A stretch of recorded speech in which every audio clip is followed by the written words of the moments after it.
बच्चों, let's read the question. The question says that let a relation R is equal to 1, -1, 2, 0, 3, 1, 4, 2, 5, 3. Then write R in the builder form. इस question में relation R के elements they रखे हैं 1, -1, 2, 0, 3, 1, 4, 2, 5, 3. तो इस relation R को हमको बिल्डर फॉर्म में लिखना है, मतलब सेट बिल्डर फॉर्म में लिखना है. बहुत ही सिंपल सा क्वेश्चन है. पहले हम की कॉन्सेप्ट लिख लेते हैं.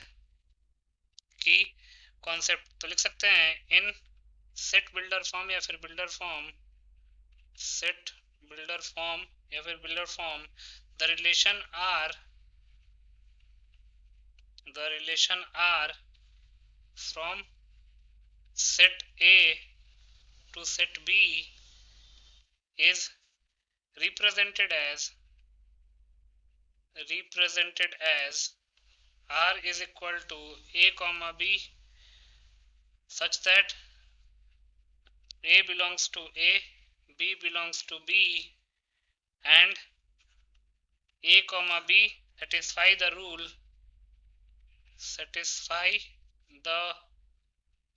which associates A and B,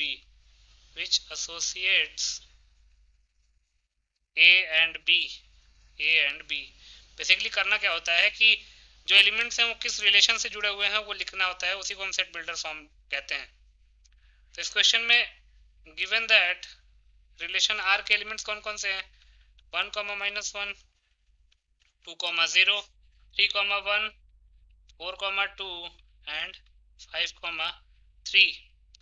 तो लिख सकते हैं, अगर आप ध्यान से देखेंगे तो -1 को हम -1 कैन बी रिटन एज 1 -2, मतलब कि अभी जनरलाइज करने से बच्चा है, पहले बाकी देख लेते हैं. 0 can be written as 2 -2.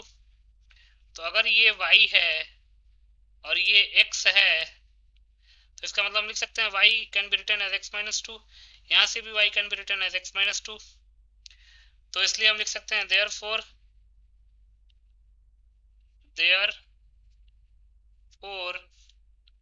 given relation R can be described as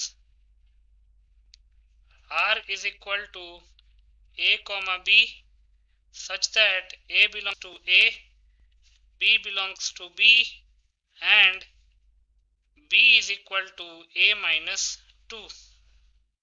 आप y ले लीजिए, xy ले लीजिए, a भी ले लीजिए. मैंने यहाँ पे y is equal to x -2 लिख लिया.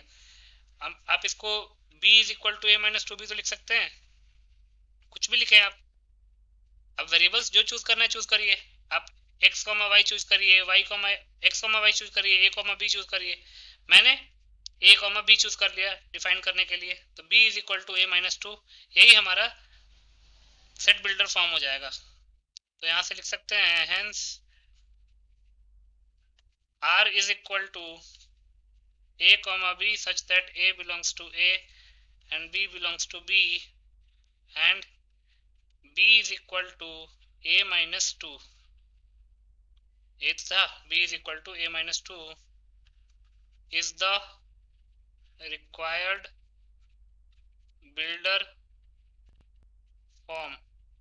So this is the final solution. I hope you understood it well. Best of luck.